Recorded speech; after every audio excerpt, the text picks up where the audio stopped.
ശബരിമല സ്വർണ്ണ കവർച്ച കേസിൽ ഉണ്ണികൃഷ്ണൻ പോറ്റിക്ക് ഇ.ഡി. ഉടൻ സമൻസ് നൽകും. ജാമ്യം ലഭിച്ചാൽ ഉടൻ ഇ.ഡി.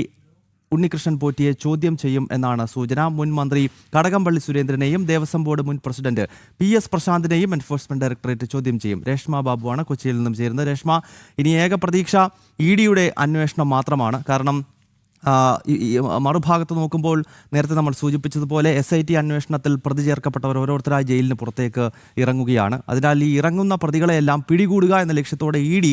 ഈ കേസിൽ വല്ലാതെ പിടിമുറുക്കുകയാണല്ലേ?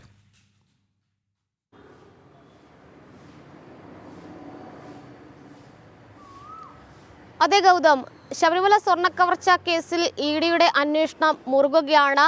ഉണ്ണികൃഷ്ണൻ പോറ്റിയുടെ ജാമ്യാപേക്ഷയിൽ കൊല്ലത്തെ കോടതി ഇന്ന് വിധി പറയാനിരിക്കെ തന്നെയാണ് ദ്രുതഗതിയിൽ ഇതുമായി ബന്ധപ്പെട്ടുള്ള ചില നടപടികളിലേക്ക് എൻഫോഴ്സ്മെന്റ് ഡയറക്ടറേറ്റ് കടന്നിരിക്കുന്നത്.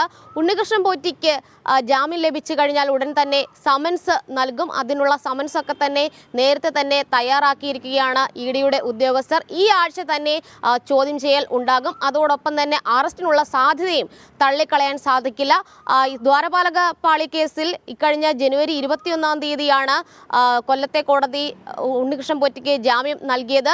ഇതിപ്പോൾ കട്ടിളപ്പാളി കേസിലാണ് ജാമ്യാപേക്ഷയിൽ ഇന്ന് വിധി വരാനിരിക്കുന്നത്. സ്വാഭാവിക ജാമ്യത്തിന് തനിക്ക് അർഹതയുണ്ടെന്ന് ചൂണ്ടിക്കാട്ടിക്കൊണ്ട് തന്നെയാണ് ഉണ്ണികൃഷ്ണൻ പോറ്റി കോടതിയെ സമീപിച്ചിരിക്കുന്നത്. ഇടക്കാല കുറ്റപത്രം കൂടി SIT സംഘം നൽകിയിട്ടില്ല. അതുതന്നെയാണ് ഈ സ്വാഭാവിക ജാമ്യം നേടി പ്രതികളൊക്കെ തന്നെ പുറത്തിറങ്ങുന്ന ഒരു സാഹചര്യത്തിലേക്കും പശ്ചാത്തലത്തിലേക്കും ഒക്കെ തന്നെ കാര്യങ്ങൾ കൊണ്ടുചെന്ന് എത്തിച്ചിട്ടുള്ളത്.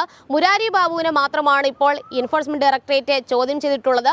ചൊവ്വാഴ്ച മുരാരി ബാബുവിനെ വിളിച്ചു വരുത്തി ഏകദേശം 7 മണിക്കൂറോളം ചോദ്യം ചെയ്തിരുന്നു. അതിൽ തന്നെ ചില ചോദ്യങ്ങൾക്ക് ഇ.ഡിയുടെ ചില ചോദ്യങ്ങൾക്ക് വ്യക്തമായിട്ടുള്ള ഉത്തരം നൽകാൻ മുരാരി ബാബുവിന് സാധിച്ചിട്ടില്ല. ഒപ്പം തന്നെ ആഡംബര വസതിയുടെ നിർമ്മാണ ചെലവിലടക്കം വലിയ രീതിയിലുള്ള സംശയം ഇ.ഡി ഉന്നയിച്ചിട്ടുണ്ട്. അതിന്റെ രേഖകൾ ഉൾപ്പെടെ ഹാജരാക്കാനായിട്ടാണ് മുരാരി ബാബുവിന് നിലവിൽ ഇ.ഡി ഉദ്യോഗസ്ഥർ നിർദ്ദേശം നൽകിയിട്ടുള്ളത്. ആ രേഖകൾ കൂടി പരിശോധിച്ചുകൊണ്ട് വീണ്ടും ചോദ്യം ചെയ്യാനായിട്ട് മുരാരി ബാബുവിനെ വിളിപ്പിക്കുക തന്നെ ചെയ്യും. 2019 മുതൽ 2025 വരെയുള്ള കാലയളവിൽ വലിയ രീതിയിലുള്ള സാമ്പത്തിക വർധനവ് മുരാരി ബാബുവിന് ഉണ്ടായിട്ടുണ്ട്. ഇത് കേന്ദ്രീകരിച്ചുള്ള ഒരു അന്വേഷണത്തിലേക്കാണ് ഇ.ഡി കടക്കുന്നത്. അതിനിടയിൽ തന്നെയാണ് ഉണ്ണികൃഷ്ണൻ പോറ്റിക്ക് സമൻസ് അയക്കാനായിട്ടുള്ള നടപടികളിലേക്കും ഇ.ഡി കടന്നിട്ടുള്ളത്.